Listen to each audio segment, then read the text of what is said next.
కాళేశ్వరం మీద దాడులు జరిగితే టీఆర్ఎస్ నాయకుల గుండెలో దడబుడుతోంది. ఏమైతుంది, ఒకవేళ మీరు తప్పు చేయనట్టయితే విచారణను స్వాగతించండి, విచారణను ఆహ్వానించి మీ దగ్గర ఉన్న వాస్తవ సమాచారాన్ని వాళ్ళకి ఇచ్చే ప్రయత్నం చేయండి.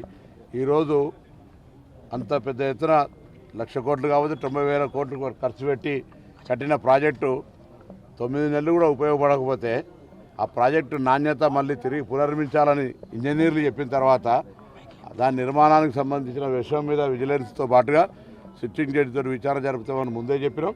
దాని ప్రకారంగా విచారణ జరుగుతూ ఉంది. దీనికి విచారణకు సంబంధించి తెలంగాణకు సంబంధించిన ఇంజనీర్లు కావచ్చు, ఇతరత్ర ఆ యొక్క ప్రాజెక్టుకు సంబంధించిన తప్పులు అంశాలు ఏమైనా ఉంటే ఆ విజిలెన్స్ అధికారులకు సమాచారం ఇవ్వని కూడా కోరుతా ఉన్నాం. అదేవిధంగా నిన్న మాజీ పార్లమెంట్ సభ్యుడు వినోద్రావు గారు ఏదో మాట్లాడుతూ ఉన్నారు.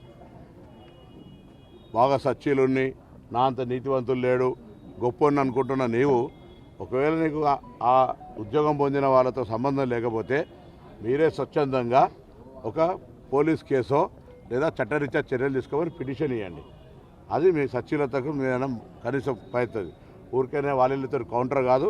ఈ విధంగా ఉద్యోగం పొందిన వాళ్ళు ఎవరున్నా దొంగదారిన నిరుద్యోగుల జీవితాలతో పొట్టలు కొట్టి ఎటువంటి పరీక్షలు కానీ ఎటువంటి పద్ధతి లేకుండా దొంగదారిన నియామకం పొందిన వాళ్ళందరినీ వెంటనే ఉద్యోగాలు వదిలిపోండి. న్యాయంగా అర్హత ఉండి మీరు కూడా పరీక్ష రాసి ఉద్యోగం పొందితే మాకు అభ్యంతరం లే. ఆ విధంగా నిరుద్యోగుల జీవితాలతో చెలగాటమాడొద్దని కోరుతూ అందులో బాగా నీతివంతునని చెప్పుకునేటువంటి ఈ జిల్లా 10 సంవత్సరాలు, ఒక 5 ఏళ్ళు ఎంపీ, 5 ఏళ్ళు ప్రణాళిక బోర్డు చైర్మన్ ఏం చేసిండో కూడా ప్రజలకు చెప్పాలి. ఊరికేనే ప్రభుత్వం దగ్గర కేసీఆర్ గారి దగ్గర ఏం చేసినా శూన్యం. ఇక డైలీ తిరుపతి రైలును డైలీ చేయలేకపోయాడు. ఇప్పుడున్న బండి సంజయ్ నేను హిందువుల ఛాంపియన్ అని ఆయన చేయలేకపోయాడు, ఇవి చేయలేకపోయాడు. అటువంటి అంశాలు అనేక ఉన్నాయి. అదేవిధంగా కరీంనగర్లో వాళ్ళ పార్టీకి సంబంధించిన లేదా సామాన్య ప్రజల భూములన్నీ కూడా ఆక్రమణకు గురైతే మౌనంగా ప్రేక్షక పాత్ర వహించి మొన్న ప్రజావాణిలో ఫిర్యాదు వచ్చింది. నేను మళ్ళీ కూడా స్థానిక నాయకత్వం అందరూ కూడా కోరుతా ఉన్నాం. మీరు ఎక్కడైనా మీ స్థలాల ఆక్రమణకు గురై ఉంటే లేదా ప్రభుత్వ స్థలాల ఆక్రమణకు గురై ఉంటే వాటన్నిటినీ ప్రభుత్వ అధికారులకు కానీ సమాచారం ఇవ్వండి, విజిలెన్స్కి ఇవ్వండి. తప్పకుండా వాటన్నిటిని విచారణ జరిపి మీ సొంత స్థలాలు అయితే మీకు ఇవ్వడం, ప్రభుత్వ స్థలాలు అయితే ప్రభుత్వం తీసుకునే విధంగా చర్యలు తీసుకుంటుంది. దీని మీద కఠినంగా వివరించబోతున్నాం. భూ ఆక్రమణదారులందరూ కూడా కాంగ్రెస్ పాలనలో భయపడాల్సిందే లేదా ఈ రాష్ట్రం వదిలి పోవాల్సిందే. హైదరాబాద్ కావచ్చు, అది కరీంనగర్ కావచ్చు, రాష్ట్రం అందుకే చెప్తాను. అందులో ముఖ్యంగా ఇక్కడ నేను కరీంనగర్కు సంబంధించినటువంటి ఉమ్మడి జిల్లా మా 8 మంది శాసనసభ్యులం కావచ్చు, ఓడిపోయిన వాళ్ళం కావచ్చు. ఈ జిల్లాలో గత 10 సంవత్సరాల్లో జరిగినటువంటి అక్రమాలు తెలుసు. ఏ విధంగా అక్రమంగా ఉసుక రవాణా చేసుకొని, ఏ విధంగా ఖాళీ స్థలాలను కొంత పెట్టి ఒక కార్యాలయంలో ఒక పక్క ఎంఆర్ఓల్ని ఒక పక్క పోలీసు అధికారులను పెట్టి ఏ విధంగా బెదిరించినా ఇవన్నీ తెలుసు. అటువంటి అన్ని ప్రజలు బాధితులు తప్పకుండా ప్రభుత్వ అధికారులను సంప్రదించి మీ వివరాలు ఇవ్వండి. అందుకు సంబంధించిన విచారణ కాపీ కూడా మాకు ఇస్తే మేము కూడా ప్రభుత్వ అధికారులతో మాట్లాడి మీకు న్యాయం జరిగే విధంగా మేము చర్యలు తీసుకుంటాం. కాళేశ్వరం ఇప్పుడు బీజేపీ అంటేనే కిషన్ రెడ్డి, కేసీఆర్ బినామీ. మీరు కేంద్రంలో అధికారం ఉన్నారు, 10 ఏళ్ల నుంచి అధికారం ఉన్నారు. ఢిల్లీలో దోస్తీ గల్లీలో కుస్తీ కాదు. మీరేం చేస్తారో చేయండి. మాది 4 రోజులు అయింది, మేము విచారణ స్టార్ట్ చేసినాం. మీ దగ్గర ఉన్న అధికారాలను వినియోగించండి.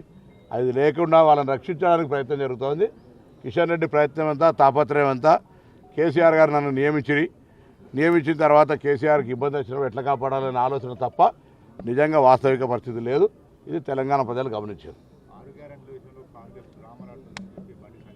ఇప్పుడు బండి సంజయ్కి అసలు నియోజకవర్గంలో ఏ గ్రామంలో ఏమున్నది, ఏం సమస్యలు, ఏ ప్రజలకు వాళ్ళ కార్యకర్తల కన్నా టెలిఫోన్ దొరికిందా?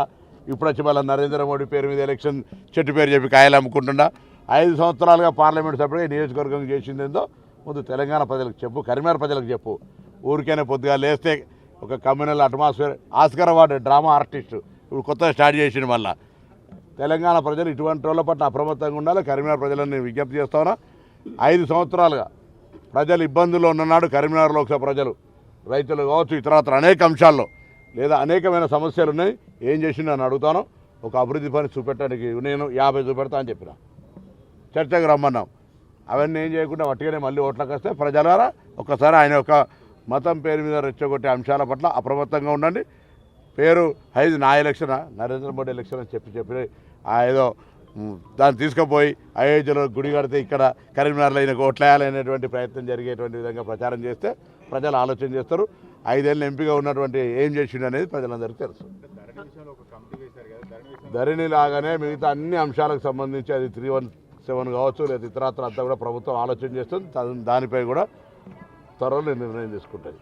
ఇప్పుడు తెలంగాణ పబ్లిక్ సర్వీస్ కమిషన్ అది గవర్నర్ గారి దగ్గర పెండింగ్ ఉంది. ప్రత్యామ్నాయం ఎట్లా అది అమలు జరుగుతలేదు. కిషన్ రెడ్డి గారికి ఒకవేళ ఆలోచన ఉంటే తెలంగాణ ప్రభుత్వం చిత్తశుద్ధి ఉద్యోగాలు నియామకం చేయడానికి కేంద్రం నుంచి డైరెక్షన్స్ గవర్నర్ గారు డైరెక్షన్ చేయడానికి వెళ్ళలేదు.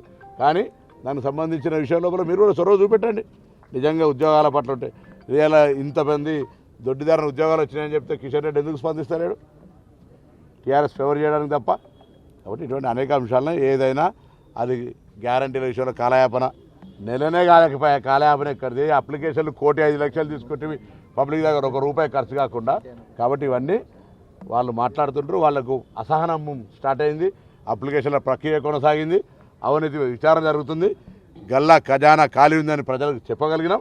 కాబట్టి వాళ్ళకి అసహనంగా ఫ్రస్ట్రేషన్లో నలుగురు కలిసి 420 మేమే అని చెప్పుకోవడానికి 420 అని కొత్త నినాదం మనం మర్చిపోతే వాళ్ళు మాకు చూపెట్టారు.